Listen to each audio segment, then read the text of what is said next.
Habits இருக்குது, அது நம்மளே வந்து அழிச்சிடும்னு சொல்லுவாங்க. ஒரு செல்ஃபாக ஒரு டிஸ்ட்ரக்டிவ் ஹேபிட்ஸ் வந்து இருக்குது.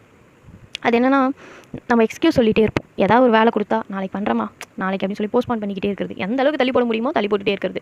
நமக்கே நம்மளை அழிச்சிக்கிறதுக்கான முதல் படி இதுதான். நம்ம இன்னைக்கு அதுக்கு எவ்வளோ டைம் எடுத்துகிட்டு போகுது?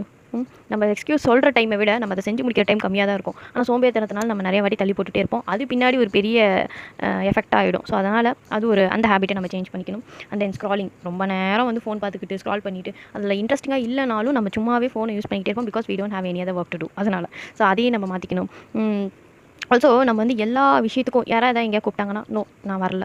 யாராவது இது பண்ணுப்பா அப்படி சொன்னால் இல்லை, நான் பண்ண மாட்டேன். எல்லாத்துக்கும் நோ சொல்கிறது ஓகே. கண்டிப்பாக சில விஷயங்களுக்கு நம்ம ப்ரையாரிட்டைஸ் பண்ணி நோ சொல்லலாம். ஆனால் எல்லா விஷயத்துக்கும் வந்துட்டு நோ நோ நோ அது என்னன்னு கூட கேட்க மாட்டாங்க. வேணாம் என்கிட்ட பேசாத, வேணாம் என்கிட்ட சொல்லாத, நான் எதையும் கேட்க விரும்பல, நான் எதையும் சொல்ல விரும்பல, நீ எனக்கு எதுவும் சொல்ல தேவையில்லை. எந்த அட்வைஸுமே எடுத்துக்கவே மாட்டாங்க. எந்த ஒரு ப்ராப்ளம்லையும் வந்து என்ன சொல்கிறது, அவங்களோட ப்ராப்ளமில் கூட அவங்க இன்வால்வ் ஆகி அதை சரி செஞ்சுக்க மாட்டாங்க. ஸோ அந்த மாதிரி எல்லாத்துக்கும் நோ சொல்கிறது. அப்புறம் எல்லாத்தையும் வந்துட்டு வெறுக்கிறது. அண்ட் தென் என்ன, எல்லா இடத்துக்கும் லேட்டாக போகிறது. அப்புறம் பீயிங் எஸ் பர்சன்.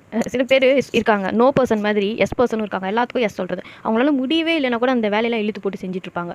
என்ன இதை பண்ணி கொடுத்துட்றியா. நிறைய பேர் வந்து சோம்பேறியாக இருக்கிறதுக்கு காரணமும் இவங்கெல்லாம் இந்த எஸ் பர்சன் தான் காரணம். இந்த எதுக்குமே வந்து நோ சொல்ல முடியாமல் இருக்காங்க இல்லையா, அவங்க தான் காரணம். ஏன்னா இவங்க பண்ண வேண்டிய ஒர்க்கையும் சேர்த்து இழுத்து வச்சு அவங்க செஞ்சுட்ருப்பாங்க. அதனால் அவங்க டயர்டாகி அவங்க ஹெல்த் வந்து போய் இப்படி நிறைய விஷயம் இருக்குது. ஸோ அதனால் நீங்கள் நோ சொல்ல கற்றுக்கோங்க. நோ சொல்கிற பர்சன்ஸ் எஸ் சொல்ல கற்றுக்கோங்க. And then over thinking. ஏன்னா ஒரு நாள் ஓவர் திங்க் பண்ணாலே அவ்வளோதான், மென்டல் பீஸ் காலி ஆகிடும்.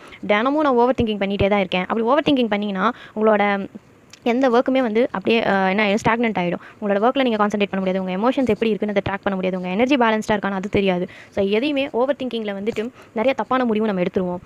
என்ன சொல்கிறது, அந்த டைமில் வந்துட்டு சரி எது தப்பு எது நம்ம நிதானமாக எடுக்க தெரியாது. அதனால் எதையுமே கொஞ்சம் விட்டுருங்க. டைம் எடுத்து திங்க் பண்ணி டெசிஷன் எடுங்க. ரொம்ப ஓவர் திங்க் பண்ணாதீங்க. தேவையில்லாத விஷயத்தை பற்றி ரொம்ப நேரம் திங்க் பண்ணிக்கிட்டே இருக்கிறது அது உங்களை சார்ந்ததாகவே இருக்காது. பட் அடுத்தவங்களுக்காக சில விஷயம் இருக்கும்.